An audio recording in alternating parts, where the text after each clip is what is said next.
അപ്പൊ കഴിഞ്ഞ വ്ളോഗിന്റെ ബാക്കിയാണ്ടത് ഈ വീഡിയോ. ഓണം കഴിഞ്ഞ് 2 ആഴ്ച കഴിഞ്ഞിട്ടാട്ടോ ഞാൻ ഓണം വ്ളോഗ് അപ്ലോഡ് ചെയ്യുന്നത്. അമ്പലത്തിൽ പോയി വന്നതിന് ശേഷം ഞാനും അതിനെ കൂടിയിട്ട് തകൃതിയായിട്ട് പൂവിട്ടുണ്ട്. പൂടെല്ലാം തീർന്നപ്പോ ഇത്രയും പൂ ബാലൻസ് വന്നു. അത് കളയാനുള്ള സങ്കടം കൊണ്ട് ഞാൻ വീടിന്റെ പുറത്ത് വീണ്ടും ഒരു പൂക്കളം കൂടി. ഈ പൂവൊക്കെ കാണാൻ എന്തൊരു ഭംഗിയാന്നറിയാം. തിരുവോണം ഡേ നമ്മൾ സിറ്റ് ഔട്ടിലാണ് പൂവിടാറ്. അപ്പൊ പുറത്ത് പൂവിടാറേ. കഷ്ടപ്പെട്ട് പൊക്കി പിടിച്ചുകൊണ്ട് വന്ന പൂ കളയാനുള്ള വിഷമം കൊണ്ട് ഞാൻ വീണ്ടും ഒരു പൂക്കളം കൂടി. ഇനിയിപ്പോ ഒരു പൂക്കളിട്ടാലും വേണ്ടിയില്ല, 2 പൂക്കളിട്ടാലും വേണ്ടിയില്ല, ഓണം കളറാക്കണം. അത്രയായിട്ട് നമുക്ക് വേണ്ടി. പൂക്കളെല്ലാം ഇട്ട് കഴിഞ്ഞാൽ പിന്നെ അതിന്റെ മുമ്പിൽ കുറച്ച് ഷോ ഇറക്കണല്ലോ. അതുകൊണ്ട് ഞാനും അതിനും കൂടി കാര്യമായി കുറെ വീഡിയോസ് ഒക്കെ എടുത്തിട്ടുണ്ട്. ഇതിന്റെ ഇടയിൽ അമ്മ കിച്ചണിൽ നല്ല അടിപൊളി സദ്യ ഒക്കെ ഉണ്ടാക്കിക്കൊണ്ടിരിക്കുകയാണ്. തിരുവോണത്തിന്റെ ആ ഒരു ഡേ പൂവിടുന്ന ആൾക്കാർ ഞാനും അനിയനും ഉണ്ട്. അതിന്റെ കൂടെ ആരും നമ്മളെ ഹെൽപ്പ് ചെയ്യാൻ വേണ്ടി വരില്ല.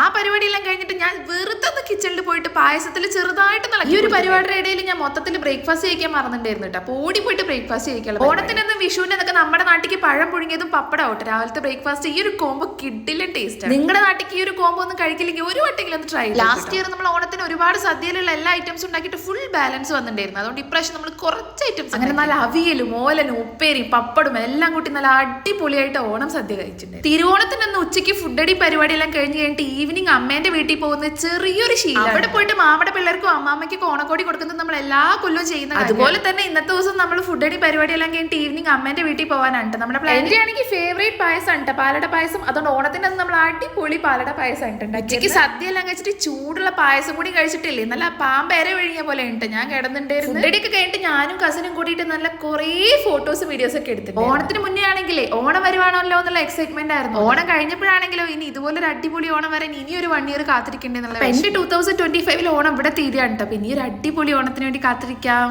ബൈ.